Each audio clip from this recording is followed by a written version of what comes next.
আমি অলৰেডি আপোনালোকক জনাইছিলোঁ যে আমাৰ বাইকখন ৰিকভাৰ হৈছিলে আৰু লগত যিজন ব্যক্তি সোমাই পেলাই মানে একচুৱেলি চোৰটো কৰিছিলে আৰু গোটেই চোৰটোৰ আপোনালোকে যদি কয় গেং লিডাৰ সেই ফিৰোজে হয় কালি এৰেষ্ট কৰা আৰু যিজন চোৰ ভিতৰত সোমাইছিলে ভিডিঅ'টোতো আপোনালোকে দেখিছিলেই সেইজনক কালি আমাৰ গোৱালপাৰা পুলিচৰ সহায়ত OC আগিয়াই আপোনাৰ বলবলা গোৱালপাৰাৰ পৰা এৰেষ্ট কৰিলে। তেওঁৰ নাম আশ্ৰফ আলী আৰু তেওঁৰ লগতে তেওঁৰ দেউতাককো এৰেষ্ট কৰা হৈছে কাৰণ এই বাইকখন নি পেলাই আপোনাৰ ঘৰত সোমাইছিলে 5 তাৰিখে আশ্ৰফ আলী ইয়াত আপোনাৰ মেডি গেষ্ট হাউচত।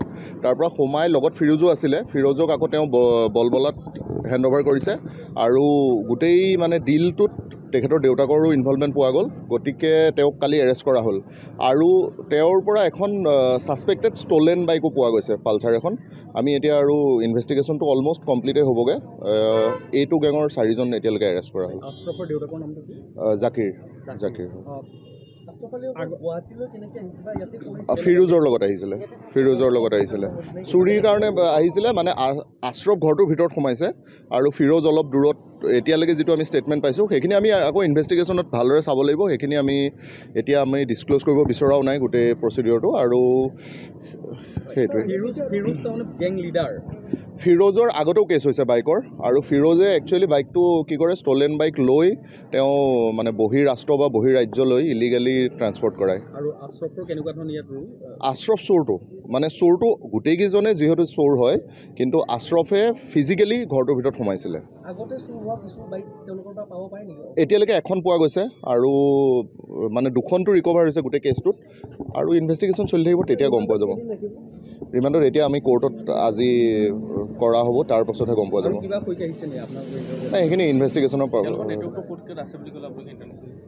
নহয়। এইটো আপোনাৰ এতিয়ালৈকে আমি জনাত ধৰক মেঘালয় বা হয়তো মেঘালয়ৰ পৰা আগলৈ কিছুমান ৰাষ্ট্ৰলৈ পঠিয়াইছে বুলি তদন্ত। মানে এইটো কেছততো এতিয়ালৈকে অলমষ্ট হৈয়ে গৈছে ইনভেষ্টিগেশ্যন, আৰু বাকীটো আমাৰ দেখিছে আপোনালোকে বাইক ৰিকভাৰ। আজিও ইভেন এখন বাইক আকৌ ৰিকভাৰ হৈছে দিছপুৰ PSত চুৰি হোৱা, বশিষ্ঠ আৰক্ষীয়ে কৰিছে। লাষ্ট 1 মাহত আপুনি বশিষ্ঠৰ 2 মাহত অলমষ্ট এৰাউণ্ড 16খন বাইক ৰিকভাৰ হৈছে। আৰু এনেকুৱাও হয় নেকি বাংলাদেশৰ লগতো কিবা কণ্টেক্ট এনেকুৱা ধৰণৰ আছে নেকি বাইক পাৰ? হয়, পোৱা যায়।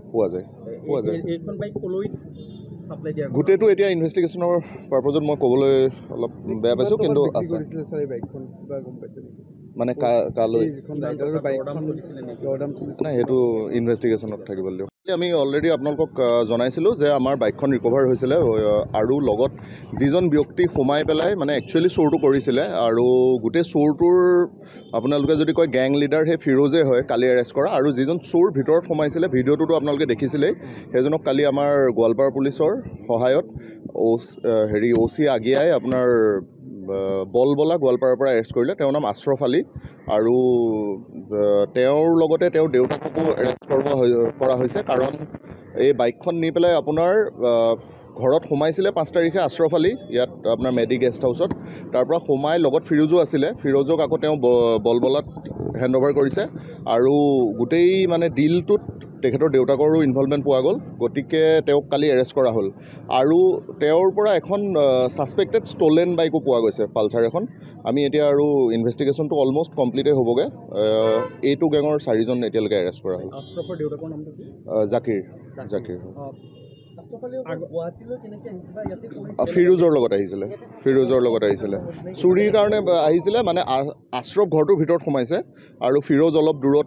এতিয়ালৈকে যিটো আমি ষ্টেটমেণ্ট পাইছোঁ সেইখিনি আমি আকৌ ইনভেষ্টিগেশ্যনত ভালদৰে চাব লাগিব, সেইখিনি এতিয়া আমি ডিছক্ল'জ কৰিব বিচৰাও নাই গোটেই প্ৰচিডিঅ'ৰটো। আৰু সেইটোৱে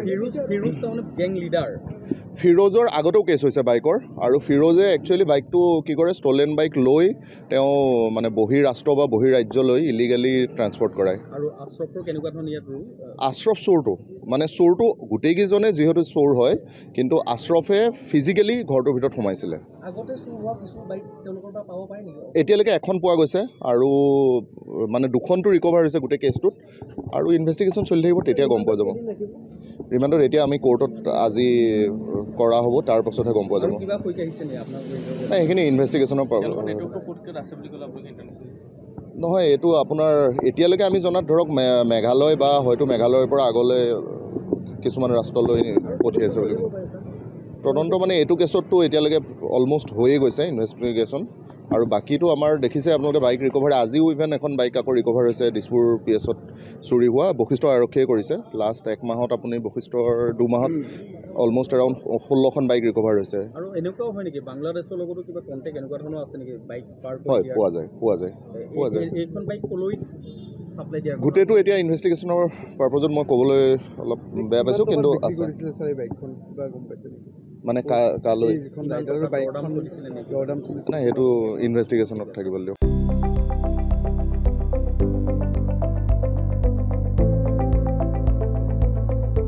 NB নিউজ সহজ সৰল ভাষাত নৱভাৰতৰ কথা